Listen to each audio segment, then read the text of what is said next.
Kanchipuram వకుడా silks నాణ్యత మా ప్రాధాన్యత. మదీనాగూడ, మియాపూర్, హైదరాబాద్ లో త్వరలో శుభారంభం. మాన్సూన్ టేల్స్ రమ్య గారు, so she sister of Adivi Sesh గారు అని కూడా విన్నాము. Is it true? She's cousin of cousin sister of. అందుకే అడివిశేష్ గారు కూడా బాగా ఎంటర్టైన్ అవుతూ ఈ సాంగ్ ని కూడా రిలీజ్ చేశారు. Yeah he saw the song, తను చూపించింది and he loved it.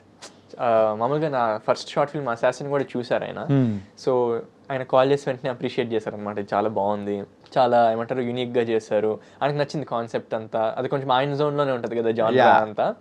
So he was able to appreciate it and call చేసి ఆయనకు తెలుసు కదా షార్ట్ ఫిల్మ్ కష్టాలు. he also came from a very humble beginnings. So ఆయన కూడా చాలా కష్టపడ్డాడు బిగినింగ్ లో కొత్త కాన్సెప్ట్స్ తో రావడానికి. So he's someone that encourages new talent. కొత్త వాళ్ళు మనం కొత్తగా ట్రై చేస్తుంటే ఎంకరేజ్ చేయాలని డెఫినెట్లీ ఆయన మనసులో చాలా ఉంటుంది ఆయన పర్సనాలిటీలో. సో ఆయన అది చూసి నిజంగా నచ్చి ఆయనకి షార్ట్ ఫిల్మ్ అప్రిషియేట్ చేశాడు. ఇలా సేమ్ ఆల్రెడీ నేను తెలుసు కాబట్టి సాంగ్ చూపించినప్పుడు కూడా మనోడేనా అప్పుడు చేసింది, ఇది చాలా బాగా చేశాడు కదా, ఇది కూడా చాలా బాగుంది అని అప్రిషియేట్ చేసి, in fact on his own he wanted to do something for it. మేమేమి ప్రమోట్ చేయమని ఇట్లా ఏం అడగలేదు యాక్చువల్లీ. చూపించి ఆయనకు చాలా నచ్చి నేను చేస్తాను తప్పకుండా, ఇట్లా ఎంకరేజ్ చేయాలి ఆయన జెన్యున్ గా ఆయన ఫీల్ అయ్యి చేసింది. Very happy that he encourage. ఆయన ఎక్కడి నుంచి వచ్చారో కూడా మనకు అందరికీ తెలుసు. From without background with a small చిన్న ఆర్టిస్ట్ గా వచ్చి again he came now in an good position. So అలాంటి వాళ్ళకి మన కష్టాలు తెలుసు అన్నట్టు కూడా. సో అడివిశేష్ గారు కూడా చాలా చక్కగా ప్రమోట్ చేశారు. It was nice. అండ్ ఈ సాంగ్ ని సో ఫస్ట్ ఓకే చేయించుకోవడానికి రమ్య గారి దగ్గర ఏమైనా కష్టపడ్డారా ఏమన్నా? డెఫినెట్లీ. అంటే సాంగ్ నచ్చేసింది వెంటనే. ఓకే. కానీ ఏ రకంగా చూపించాలి, ఏ స్కేల్లో చూపిద్దాము, ఎలా చేద్దాము అనేది ఒక డిస్కషన్ డెఫినెట్లీ నడిచింది. బికాజ్ ఒక స్కేల్లో వెళ్తే ఒక ప్రాబ్లం ఏమొస్తుందంటే డెఫినెట్లీ ప్రొడక్షన్ ప్రాబ్లమ్స్ ఉంటాయి in terms of will we recover, అన్ని డౌట్స్ వస్తాయి. But seeing such great scale products in North India for independent songs, తమిళ్లో ఇండిపెండెంట్ సాంగ్స్ మనం ఎందుకు చేయకూడదు? Let's be the first people to do it in a different way, in a unique way. చేయలేదని కాదు ఇది వరకు, but ఒక ఈ యంగ్ జెన్జీ జోన్లో ఒక హై స్కేల్ సాంగ్ ఎప్పుడు చేయలేదు అనిపించింది. So let's take it up, let's take that risk.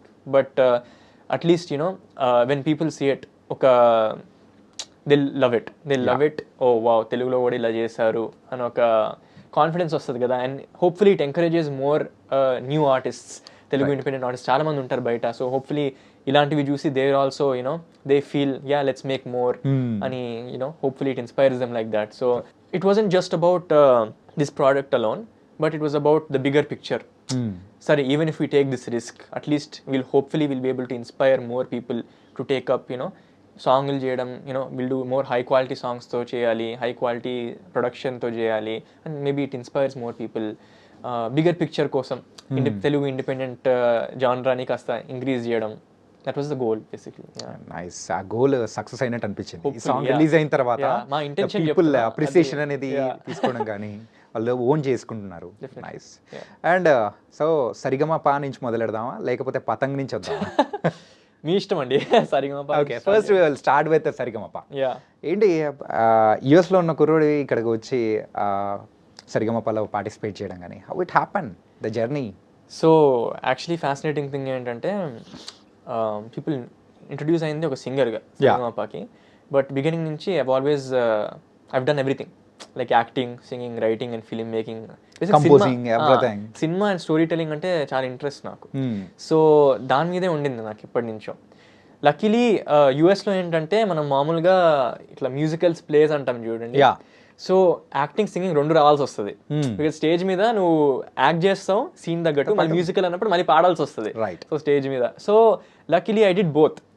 So అది నాకు బిగినింగ్ నుంచి ఉండింది. రెండు యాక్టింగ్, సింగింగ్, నాకు రెండు క్వాలిటీస్ ఉన్నాయి. బట్ హౌ సరిగమప హ్యాపెండ్ అంటే నేను యూఎస్లో ఉన్నప్పుడు ఈ ఆడిషన్స్ వచ్చాయి, సరిగమప ఆన్లైన్ ఆడిషన్స్. సరే సరదాగా అప్లై చేద్దామని అప్లై చేశా. నాకు రాదనిపించింది, ఎందుకంటే దానికన్నా ముందు నేను చాలా ఆడిషన్స్ ఇచ్చా. లైక్ మామూలుగా సినిమాకి టీనేజ్ రోల్స్ ఉంటాయి కదా అప్పట్లో 17-18 బిఫోర్ దాట్. సో 17-18 ఆ వయసులో I would send audition for these teen roles. For example Narappa సినిమాలో ఒక యంగర్ రోల్ ఉంది కదా, దానికి ఆడిషన్ పంపించి ఆన్లైన్ అడిగారు అంటే ఫ్లయర్ వచ్చింది. So even this 96 remake Jaanu movie ఉంది కదా, దానికి యంగర్ వర్షన్ కూడా ఫ్లయర్స్ వచ్చినాయి. సో అలాంటివి చాలా వచ్చినాయి పాస్ట్ లో, అన్నిటికీ పంపించా కానీ ఎప్పుడు ఒక రెస్పాన్స్ కూడా రాలేదు. మీరు కన్సిడరింగ్ ఓర్ వచ్చింది నీ అప్లికేషన్ అన్న కూడా ఎప్పుడు రాలా. సో దీనికి కూడా వస్తుంది నాకు డౌట్, సరే రాదులే అనుకున్నా, పంపిస్తే you're selected for the next round అని వచ్చింది. ఓకే, నాకు డౌట్ వచ్చింది అనమాట, ఎక్కడ తేడా కొడుతుంది సీన్, నెక్స్ట్ రౌండ్ అంటున్నారు వీళ్ళు. సరే ఇది కూడా సరే నెక్స్ట్ రౌండ్ అంటారు, మళ్ళీ తెలుసుగా ఏమైతుందో నెక్స్ట్ పోద్దులే అనుకున్నా. మళ్ళీ నెక్స్ట్ రౌండ్ కూడా సెలెక్టెడ్ అన్నారు, సెకండ్ రౌండ్ కూడా సెలెక్ట్ అంటున్నారు, ఏంట్రా బాబు సంథింగ్ ఇస్ ఫిషీ, ఏదో తేడా కొడుతుంది అనుకున్నా. మళ్ళీ దాని తర్వాత మళ్ళీ నెక్స్ట్ రౌండ్ అన్నారు, ఒరే బాబు మీరు నన్ను ఆశలు ఇవ్వకండి, నాకు హోప్ ఇవ్వకండి అని మైండ్ సెట్ లో ఉండే. సో లక్కీగా ఫైనల్ రౌండ్ కి సెలెక్ట్ అయ్యా. సో ఫైనల్ రౌండ్ లో personal interview, direct video call చేసి they listen to you singing different genres అనమాట. అడుగుతారు ఈ జానరా బాడ్ అని లైవ్ ఇంటర్వ్యూ లాగా. సో నేను పాడాక నో రెస్పాన్స్ ఫర్ అట్లీస్ట్ 1 వీక్.